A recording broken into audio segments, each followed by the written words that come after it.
7 héroïnes septem. C'est l'histoire d'héroïnes qui sont des anti-héroïnes parfois. C'est l'histoire de guerrières de l'ordinaire, de battantes du quotidien.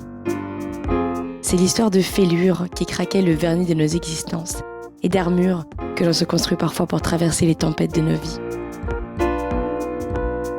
7 femmes exceptionnelles ont accepté de fendre leur armure pour raconter ces fêlures, ces batailles qui ont chahuté leur vie ou bouleversé leur cœur aujourd'hui. Cette histoire, c'est l'histoire de toutes les femmes. Camille Aumont-Carnel a 25 ans et elle est une héroïne septem.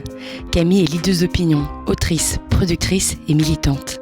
Elle mène ses combats pour les femmes sur de multiples fronts et les rassemble par centaines de milliers sur les comptes Instagram qu'elle a créés, à savoir « Je m'emballe clito » et « Je dis non chef ».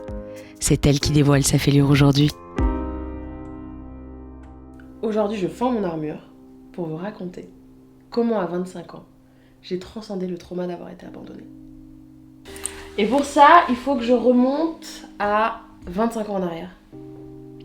On est en décembre 1996, à Niamey, la capitale du Niger, où je suis née, le 6 décembre 1996, et j'ai été abandonnée une semaine après sur un lit d'hôpital. Je me suis retrouvée dans un orphelinat de Niamey, dans lequel, parmi des dizaines d'enfants, j'étais la seule fille. Donc ma vie a commencé par un abandon. Et c'est vrai que de là, il y a beaucoup de choses qui naissent. Il y a un trauma sur lequel je taffe intensément. Et il y a tout un aspect autour du contrôle. Et autour de... faut que j'y aille, faut que j'avance, tu vois, faut que ça aille vite, faut que je fasse des trucs, faut que j'ai 1 milliard de projets. Parce que je pense que dans ma matrice, le fait de s'arrêter, c'est mourir, finalement. Et tout ça mélangé, donc le contrôle, l'abandon, le syndrome de la sauveuse, et toujours cette notion de faut que je me crame, tu vois. Tant que je suis pas KO, je continue, j'avance.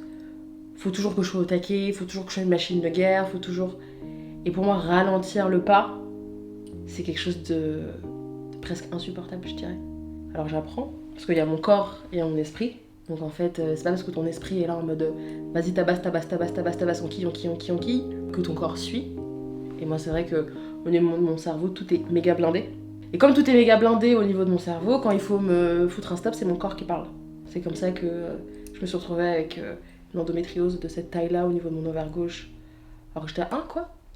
Il y a tous ces trucs que tu refoules, il y a tous ces traumas que tu veux pas forcément affronter. Moi, mon corps parle dans ces moments-là. C'est ah bon, tu veux pas te poser de questions sur la maternité, sur d'où tu viens Ok, bah vas-y, on va faire gonfler ton ovaire, on va voir si tu vas arrêter, tu vas te calmer, tu vas te reposer, tu vas enfin admettre que tu n'es pas indestructible, tu vas demander de l'aide, et tu vas réfléchir. D'où tu viens, qu'est-ce que ça veut dire pour toi, comment ça se fait que moi je veux adopter, est-ce que tu vois, c'est quoi la part de je veux reproduire un schéma, et c'est quoi la part de... Et là, ça, c'est des questionnements que moi j'ai compris là cette année, où vraiment, tu vois, je suis rentrée dans le dur de la thérapie et ça a été super. Je dirais que c'est un inconfort, mais qui est nécessaire pour que derrière tu puisses faire les choses en conscience. Donc c'est pas se dire c'est bon, j'ai tout réglé, mais c'est faire des conneries en conscience, c'est faire de la merde en conscience, c'est être dans le déni en conscience. Ça change tout. J'ai besoin de me dire que j'ai un impact positif sur la vie des gens, et j'ai besoin de me dire que ça avance, tu vois. Que ma vie sur Terre, que mon existence sur Terre aura servi à quelque chose. Et ça, c'est profondément quelque chose que je tire de tous mes traumas, tu vois, de me dire attendez les gars, je suis pas passée par tout ça pour pas faire des trucs de ouf. J'ai plus l'impression de porter une armure. J'en ai porté pendant 24 ans. De femme forte, Et maintenant, je veux plus être dans la force, je veux être dans la puissance. Donc c'est déjà beaucoup moins épuisant. C'est plus impactant. Et j'ai très envie de vivre jusqu'à 100 ans. Je veux pouvoir faire 4 quarts de siècle.